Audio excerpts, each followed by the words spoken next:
Every now and then, my thoughts drift toward the deaths of Leland Raymond Howard. When that happens, a multitude of questions usually start to plague my mind. What could have prevented their demise? Did they suffer? How many chances to save them were wasted? How many warning signs were ignored? But what really pains me to not know is, how did it all end? On Sunday, June 29, 1997, elderly couple Leland Raymond Howard from Salado, Texas, decided that they were going to a day festival in Temple, a nearby town. It was to be a 15-mile trip, and Leela was driving. The couple departed that morning, despite earlier objections by Leela's son, who had begged to drive his mother and father himself instead. Leela declined, saying, "No, we know where to go. We go every year." Leela's son's concerns stemmed from the fact that his 83-year-old mother was showing signs of Alzheimer's disease and was often easily confused at things.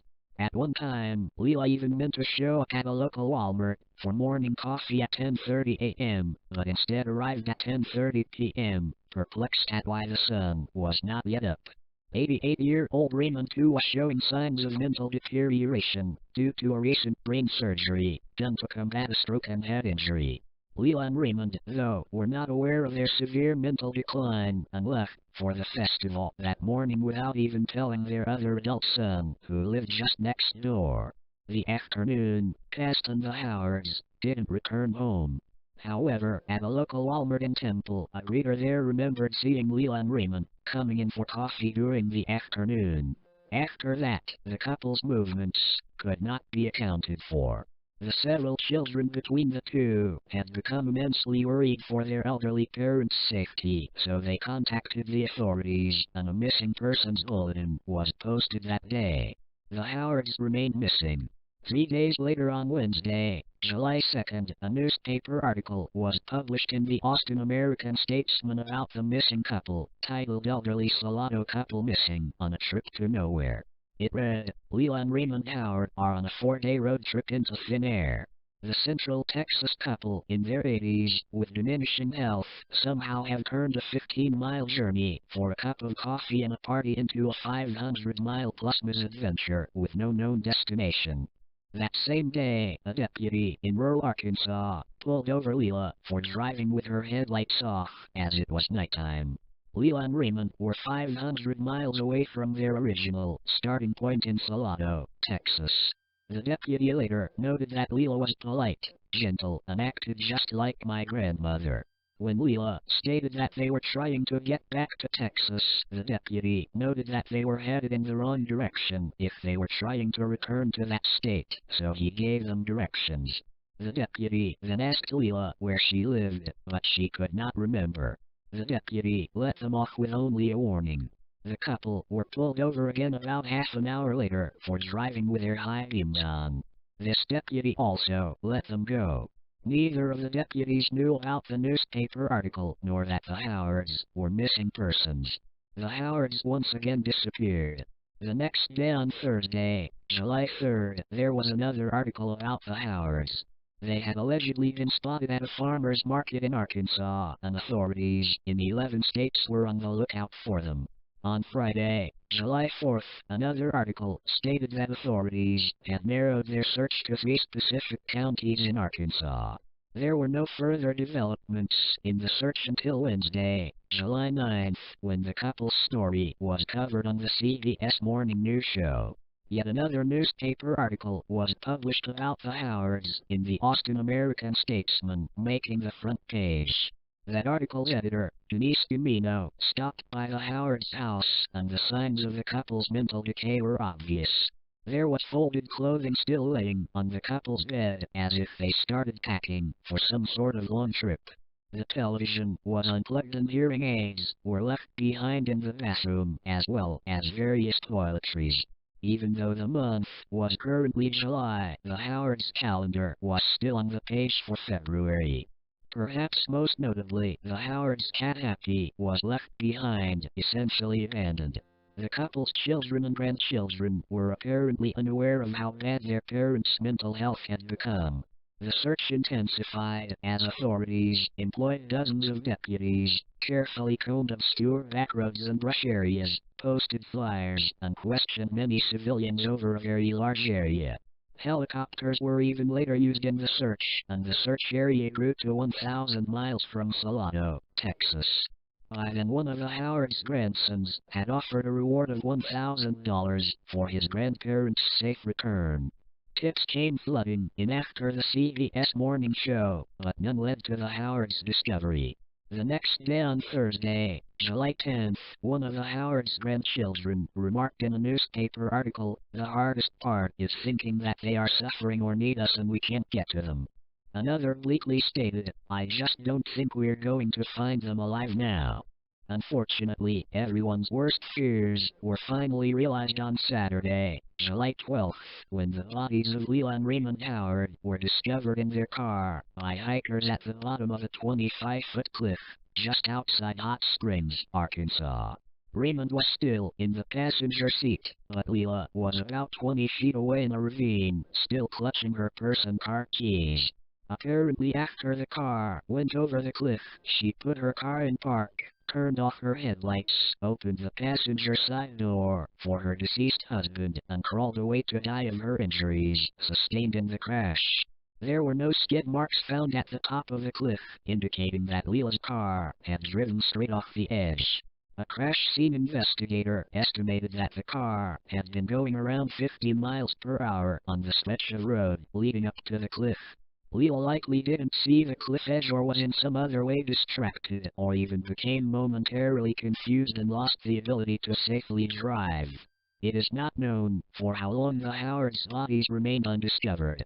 Sadly, the crash site where Leila and Raymond's bodies were found was within a zone previously searched by the authorities, but searchers could not see the bottom of the cliff due to excess brush in their line of sight. Leila and Raymond were later buried next to their respective first spouses. Austin, Texas songwriter Tony Scalzo read the July 2nd newspaper article in the Austin American-Statesman in the midst of the search for Leila and Raymond, and he became inspired. He wrote a song with his alternative rock band, Fastball, based on Leila and Raymond's disappearance. It was titled The Way. About the song, Scalzo said, "It's a romanticized take on what happened." Scalzo pictured them taking off to have fun, like they did when they first met. Scalzo wrote the song before the Howard's bodies were discovered. The album containing The Way, All the Pain Money Can Buy, was released in 1998, 1 year after the Howard's bodies were found. Despite The Way's cheerful, optimistic sound, its lyrics are haunting. They made up their minds and they started packing. They left before the sun came up that day. An exit to eternal summer slacking. But where were they going without ever knowing the way? They drank up the wine and they got to talking. They now had more important things to say. And when the car broke down they started walking. Where were they going without ever knowing the way? Anyone can see the road that they walk on is paved in gold. And it's always summer, they'll never get cold. They'll never get hungry. They'll never get old and gray. You can see their shadows wandering off somewhere.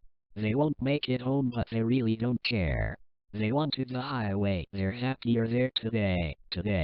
Their children woke up and they couldn't find them. They left before the sun came up that day. They just drove off and left it all behind them. But where were they going without ever knowing the way? My thoughts again returned to Leila and Raymond Howard barreling off that cliff in Arkansas. Unfortunately, I never seem to get any answers for my questions. I suppose that I can only guess. Maybe Leila had seen the cliff edge, but didn't have enough time to react. I wonder if she even had the mental faculties to function anymore. It leaves me thinking, what was going through their heads as their car plunged off the cliff edge? Fear? Confusion? I'd like to think otherwise. Perhaps, in that moment, it wasn't 1997 anymore. Maybe it was a much earlier time for them. Maybe their damaged psyches spared them from the sad reality. Perhaps in that moment, for Leland Raymond, there were no more medications, no more hearing aids, and no more doctor's appointments. No aching joints, no glasses, no operations, no pacemakers, no forgetting, and no more confusion. Maybe in that moment, and for their entire trip, Leland and Raymond saw themselves as a newlywed couple, their young skin perpetually gleaming in the summer sun, Leland in her best white wedding dress and Raymond in his finest black tuxedo. Maybe they envisioned a just married sign hanging on the back of their rear window, and empty sock-pins tied to their rear bumper. I wonder if they held hands. Maybe when Leland Raymond Howard drove off that cliff in Arkansas in 1997, they weren't scared. Maybe they were smiling.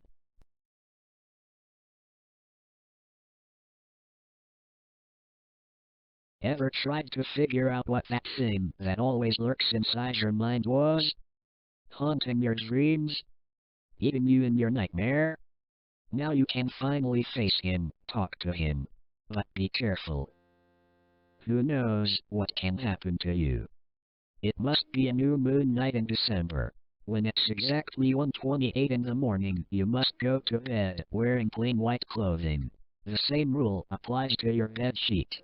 If you don't have any white bed sheets, don't put them on your bed or the ritual won't work. Lay down, act like you're sleeping. But I suggest you to not sleep on your back, because it might be more painful. Close your eyes and wait until you start to hear whispers coming from behind your door. When you start to hear those frightful whispers, say in a low voice, "Come to me, I want to talk." If done correctly, the door will open and you will suddenly fall asleep. Otherwise, you will just sleep normally. While sleeping, you will instantly wake up inside a small room with 2 windows in opposite walls. Outside the windows, there are endless night skies raining blood both up and down. There's nothing but a table, 2 chairs and blood. Blood everywhere. Act like you don't mind that, not at all. Just get the closest chair and sit down. Say confidently, "I'm here." The door in the other side of the room will open and it will come. A creature that will have an unspeakable appearance will appear. But somehow, you will feel like you're just facing the thing you most are afraid of, whether it's a person, an object, or a place. Just stare at the creature as it approaches and sits down. Don't panic, it won't hurt you. At least not physically. The creature will start to talk. Its voice will give you shivers that even your soul will feel. But act like you don't mind. Just listen. It will talk about the secrets of your life, your future, and will speak about the scary truth of existence. You still have to avoid reacting despite how unsettling and utterly frightening it is. Otherwise, it will attack you, and you will die in your sleep. Once he stops talking, you will know. He will lean his head on his right fist. You shall say at this time, "I understand. Am I worthy to know?" He will ask to see your hand. Show it. Do not disobey. If you do correctly, he will put something in your hand. You can't tell what it is at the moment. But when that happens, you will wake up, and it will be exactly 7 in the morning. You will notice something in your hand. It will be closed. Open it. Do not worry. Yet, you will see what the monster placed in your hand. It can be one of these 4 possibilities. If you see a quarter in your hand every night, will give you a very pleasant dream. If you see a little rubber duck, your dreams will be memories of your childhood. If it's a little key, you will be able to see your friend's secrets through your dreams. But if there's nothing at all, the next time you sleep, you will never wake up again. The effects of the objects lasts exactly 6 days. After that, your nights will get back to normal. But I shall tell you. During these 6 days, never get rid of those objects. Always take them with you, all the time. The creature knows what you're doing.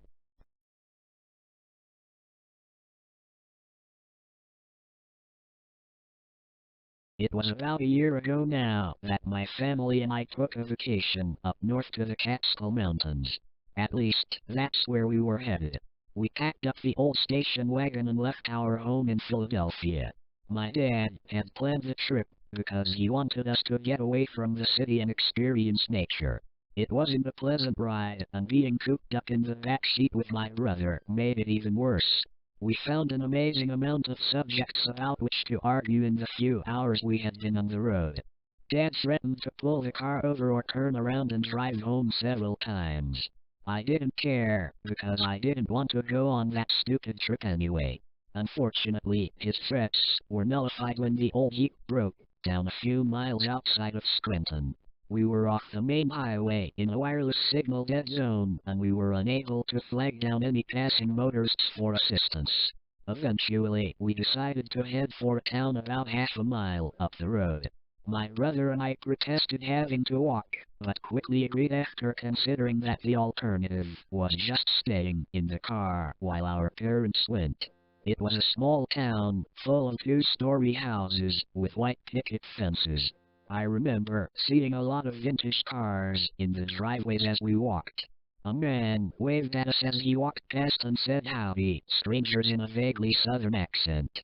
Looking back, everyone in that town had a bit of a southern draw despite it being located in northern Pennsylvania.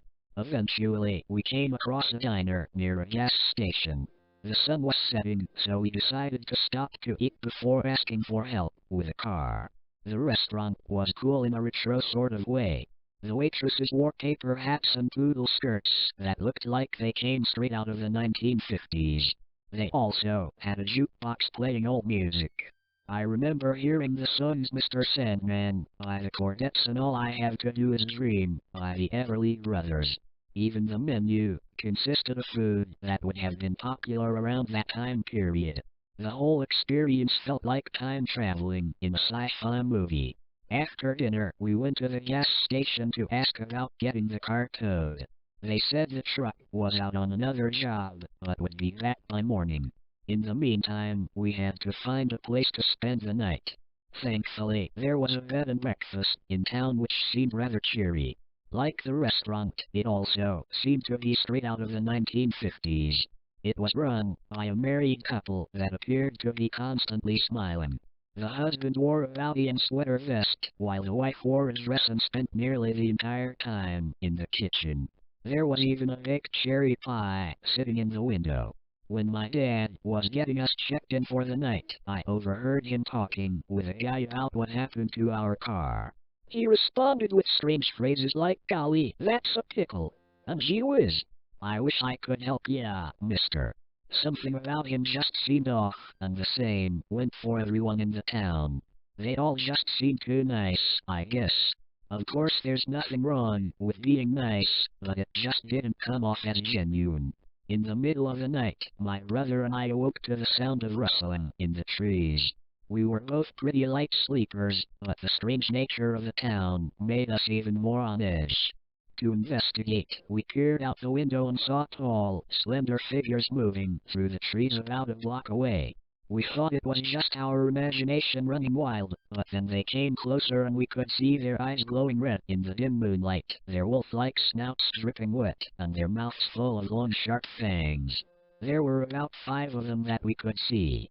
We wanted to wake up our parents and run for our lives, but we knew they wouldn't even believe us enough to look.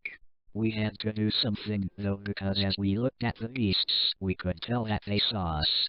We ran out of the bed and breakfast and as fast as we could away from the monsters. We ran into the sheriff, who exclaimed, "Goodness me, kids, you gave me a fright. What are you doing out here so darn late?" The truth wasn't the most plausible explanation, but it was all we could think of in our terror. He said, now don't you go spinning yarns on me. Let's get you back to your folks." He walked us back into town, but before I knew it, my brother had disappeared. I started freaking out, but the sheriff kept insisting that he would be fine and that he probably just wandered off. This did nothing to dissuade my fear. He told me to wait at the bed and breakfast while he went to look for him. I only pretended to comply until he was out of sight. I ran right back to where we first ran into the sheriff. Wandering around, I called out his name but there was no response. After several minutes, I turned around to go back and the sheriff was standing there with an angry look on his face. I began to back away and he said, "I told you to stay put. You should have listened." His head began tilting left and right, his neck making a terrible cracking sound each time. He reached into his mouth with both hands and began tearing the flesh from his skull. I was frozen in fear just long enough to see his skin fall to the ground like a rubber suit. Underneath, he was one of the creatures. I honestly don't know what happened after that. The next thing I remember, it was morning and my parents had learned of my brother's disappearance. They started a search party, led by the sheriff, and I knew they wouldn't find anything. We went back home after a while and I made the mistake of telling my parents what really happened.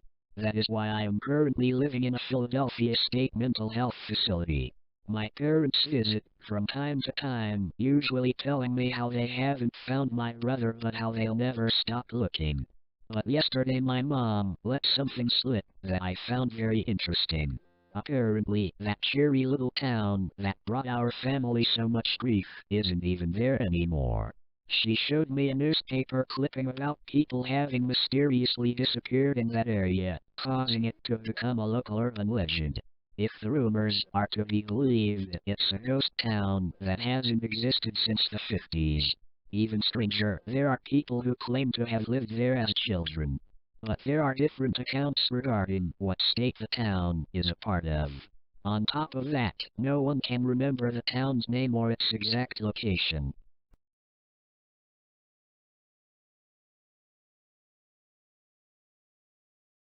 I lived in the second oldest house in my area near Waco, Texas, from when I was about 11 until I was 18. I don't know the significance of this really, but I feel it's the only possible explanation for any supernatural presence. I'm not sure when the house was originally built, but the rest of the houses around mine were built in the 40s and 50s, so I supposed it's older than that. The house seemed normal when we first moved in.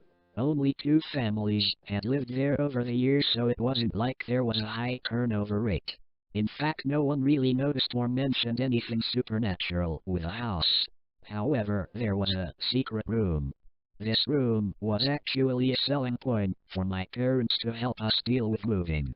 Even though my dad was in the military, we had lived at our past house for quite a while and didn't want to move.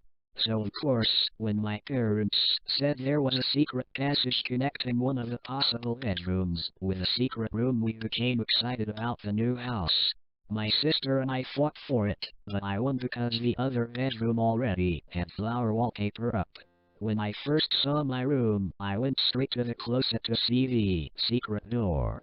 The secret door wasn't really secret, it was right in the back of the closet and plain to see.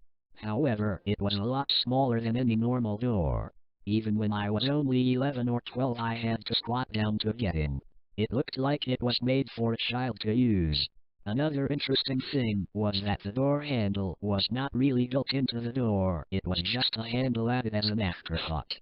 This made me think it was originally just some sort of attic or crawl space door and not meant for a room. The door was lockable by key from my side of the door. The other side had no handle or keyhole. When you open the door, there's a very small hallway, which is the same height as the door and not really fit for an adult, but it's just a few feet long, and then you get into the room. The room was just an empty room added above the garage of the house. There was no way out except for the secret passageway to my closet. There were no windows, one light with a string used to turn it on hanging from the ceiling, and the room was completely white with seemingly new wallpaper. There was no furniture or anything left in the room from the previous owners. In fact, I don't think the previous owners used it at all. I believe it was sealed before or soon after they moved in and wasn't touched since then, since it was pretty dusty, but who knows. The lock did seem very old and had a hard time moving, as if it was rusted or the wood was warped or something. Now my parents thought the room could be me and my sister's own little toy room or whatever when they first saw it, but after moving in they had second thoughts. I'm not sure what it was, but they said it was because they wouldn't be able to hear us if we got hurt in that room since it was so detached from the rest of the house. Of course, since we wanted our own secret room so badly they gave in, but said that we had to tell them when we were playing in there and we had to keep the door to my room, my closet, and the secret room open at all times when we were there. So we went on, and like I said earlier, nothing much really supernatural happened in the rest of the house, and not even too much in the secret room, at least, not to me. My sister began having an imaginary friend. Whenever I wasn't in there I could hear her talking and whispering to someone. I noticed that although at first she used to have fun in there, that as time went on she kind of seemed sadder when she was in there. However, up until now this could all be coincidence, so I didn't give it much thought. The only weird things that happened with me was at night I thought I could hear some sort of scratching on the walls behind my room, except it wasn't really with fingernails, it was softer sounding. It wasn't on the door, but coming from inside the room. Now I believe that I only heard this at night, because it was quiet at night, and the scratching rubbing sound was so soft that you normally couldn't hear it. I really had no idea what it was. I told my dad once and he looked around for some animal but couldn't find any, so we just forgot about it and I lived with it. Like I said, it was so soft it never really bothered me. It could be some far-off tree rubbing against the house, for all I knew. This rubbing happened consistently, but like I said I never paid it much mind, at least until my sister went into the room one night. She knew about the rubbing too, and never really said anything about it. One night though, probably about a year or so after moving into the house, the rubbing was going on as usual. I was in that limbo before falling to sleep, when I thought that someone was in my room and unlocking the closet door. I thought it might have been a dream, but I looked around and saw my door and closet door open, so I got up to check it out. I was a little scared, but I realized it was probably Mom or Dad checking out the rubbing sound, since I told them it still happens sometimes. I turned the light on in my closet and looked in. I saw a figure sitting in the room facing the wall. Now, even when I was a kid, I had been pretty brave. I was still scared since I was pretty young, but I knew that you can't just run or you'll never know. I said, "Hello?" And I heard she wanted me to see in what sounded like my sister's voice. The light was in the middle of the room, and it was tough, taking even those few steps to get to it in the middle of that dark room. But like I said, I couldn't just leave, so I just went there and turned it on. When I looked at the figure, it was indeed my sister, sitting and scratching at the wallpaper. I touched her and she was crying, so I pulled her up and took her out of the room. I'm really glad that I didn't just lock the door and run, or else she'd be stuck in there all night. This is one reason why I never run away from anything abnormal. I locked the door, took her to her room and watched her as she went to sleep. I really thought she could have been sleepwalking or something, although she never had before, and since it was over I didn't want to wake up my parents. I went back to sleep. The next day I asked my sister in the morning if she remembered going into the room, and she looked freaked out. I told her she was probably just sleepwalking, but she said that the girl asked her to come look at her pictures. She didn't start crying, but she was about to because she was so scared. I didn't ask who the girl was. I told her it was just a dream and went to prove it. She didn't want to enter the room again, so I went in and saw where she was scratching on the wall. Only a little bit was scratched away, so I started peeling some more wallpaper off. Under the wallpaper were different pictures drawn in what looked like crayon. They were typical kid pictures of mainly cats and houses. However, there was one picture that I thought was weird. It was a little girl, a cat, a mom, and a dad. Now everything looked like a normal kid family portrait, except the dad had no face. It was just a circle. Of course my rational side said she just never finished it. But still the dad picture looked strangely out of place, like the lines were distorted, like she had trouble drawing it. Anyway, I told my parents and they yelled at me for pulling back the wallpaper. I didn't want my sister to get in trouble, so I didn't say anything about her or what happened last night. My parents said we had to get it fixed now, and were mad and didn't let me play in there again as punishment. The whole thing still seemed normal to me. Kid draws on wall, parents put wallpaper up to cover it up. I didn't realize until later that night when the scratching rubbing sound started up that it sounded like a crayon. I really started thinking that it was the girl that my sister talked about was drawing on the wall. Now after this happened, I started believing that the girl was actually in there. Once I started acknowledging her presence, weirder things began to happen. It happened really slowly. I was about 14 or 15 after the episode with my sister, and the weird things were happening slowly over the course of the next years I lived in the house, up until I was 18. The changes were so subtle that I didn't really notice that they were happening until much later. The drawing sounds increased a little bit and soon were audible even during the day. I also started hearing little pattering of feet. The more I heard these things, the more emotional I felt about them. I started feeling angry the more I heard the sounds, especially when I was trying to sleep. However, I always managed to control myself and try to think that this girl was obviously sad and just trying to have fun, and I calmed myself down. However, this was going on so long that I finally asked my sister when I was about 16. I asked her if she ever heard the sounds. She said that she did, although they were pretty quiet. Now I didn't think this was so weird, since obviously I could hear them too, and I told her how annoying it was. She kind of looked at me as if she was hurt, and said that every time she heard the sound she felt really sad. She had trouble talking about it, but I told her this is pretty important, since it's going to affect the rest of my years left in the house. She told me that the girl was the girl that she used to talk to when she played in the room. She didn't know her name, but they used to play together. She said she looked just like a little girl about her age, so they had fun together. However, as my sister got older, the little girl seemed to get older too, except very unnaturally. It was subtle at first, but soon she began hating seeing her.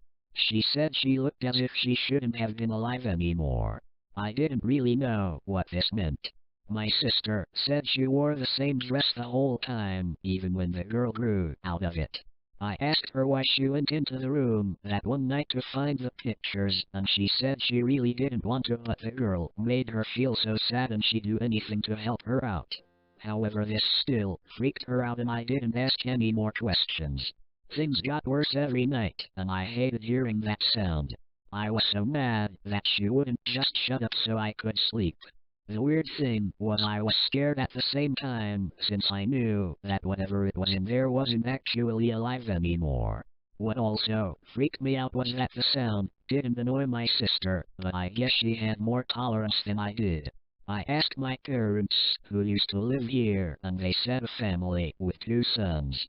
Of course this didn't have anything to do with the room, since they had it locked off the entire time they were there. So I asked if they knew anything about the family before them. They said the original owners were the ones who had the house built and that they didn't know much about them, except that they had a daughter who died when she was 11. I asked if they knew how she died, but they said it was some sort of accident, so it wasn't murder or child abuse or anything. I also asked if she died in the secret room, but they said they didn't think so. I really think that this was the girl in the room, although I have no idea why she inhabited it still. Once I knew this, I sort of had an idea with what I was dealing with. Last year was when things got the worst.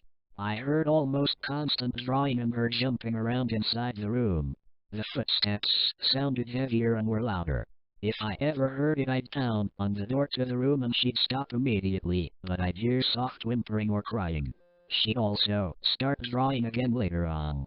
Sometimes I'd scream at her to shut up. I really got mad every time it happened since it had been going on for 6 years. However, I knew that I had to do something about this. I was a lurker by this time, so I read a lot of ghost story threads, and I remembered how pussy most of the goons were regarding ghosts and never checked anything out. So I knew that I had to at least understand what was going on exactly, and if possible end it. I didn't really have a plan, but I knew I had to see the girl or talk to her or something. Last year, shortly before I turned 18, my parents went away for the weekend, so I took the key to the secret room from their room. They kept it ever since locking it that day when I took off the wallpaper. I was determined to see her, so I stayed up expecting to hear sounds. I couldn't hear anything, so soon I just fell asleep. It was about 1 a.m. when I woke up to a loud bang, like someone jumped or fell. I heard her footsteps afterwards and of course the drawing. The first thing I felt before any fear was pure anger. I hated that she woke me up, even though this was what I wanted. I immediately grabbed the key and went to the door. I was pounding on it as I said, "That's it," and unlocking the door. The sounds stopped and I heard whimpering. I threw open the door and this was the first time I saw the room in years. The light coming from my room illuminated a figure in the room, much like when I saw my sister years earlier. This was when I began to feel a wave of different emotions. I was really angry, really scared, yet I also knew that I had to do this and remain calm. I went into the room and stood a few feet away from the figure, which was standing in the corner. I turned on the light. What I saw was probably the most horrific sight I could probably have ever even thought of in my entire life. Any horror movie monster had nothing on how unnatural the girl looked. I finally realized why my sister described her in such a weird way. Her body was taller than she should have been. Her limbs were so lanky and bony and stretched like she kept growing past how tall she should have been. She was wearing a really small dress and it was really tight on her body. Her face looked as if her head had continued to grow, but her face had not. The skin was stretched and the eyes were sunk back into her head, yet wide open, and her small, childlike teeth were exposed since her lips were stretched back with the rest of her face. Her hair was down to her waist, her face had tears streaming down.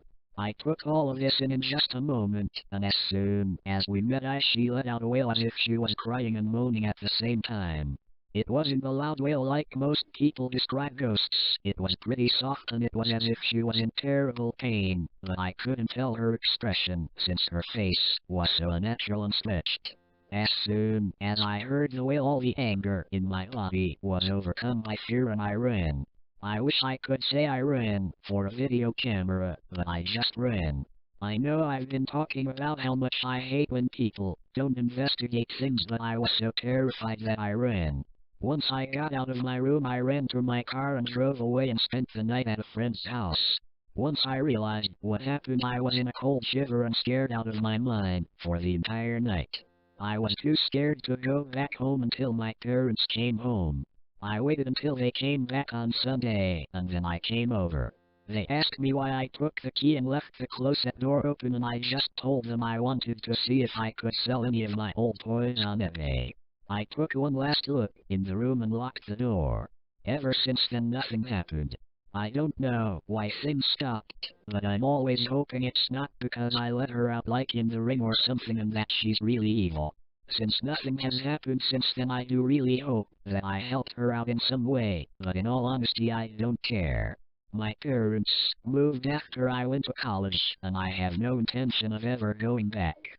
I came up with a theory that the male family member in her life was really mean to her and hated her playing in there and possibly beat her, while the female family member always felt sad, hence my sister and the girl's willingness to open up to her first.